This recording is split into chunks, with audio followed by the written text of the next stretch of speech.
છોટાઉદેપુર જિલ્લાના નસવાડી તાલુકામાં હાલ કાળઝાળ ગરમીનો પ્રકોપ જોવા મળી રહ્યો છે. તાપમાનનો પારો 45 ડિગ્રીને પાર પહોંચી ગયો છે, જેના કારણે જનજીવન પ્રભાવિત થયું છે.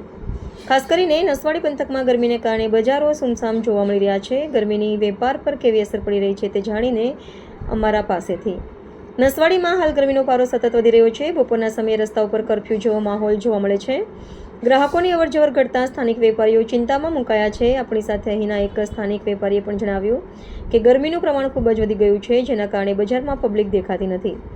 ધંધા પર આની ખૂબ જ માઠી અસર પડી છે. હું તો લોકોને એક જ વિનંતી કરીશ કે કામ વગર બહાર ન નીકળો, ઘરે રહો અને લીંબુ પાણી જેવી ઠંડી ચીજો પીતા રહો. તબિયતનું ખાસ ધ્યાન રાખો, કારણ કે હજુ પણ ગરમી વધવાની આગાહી છે.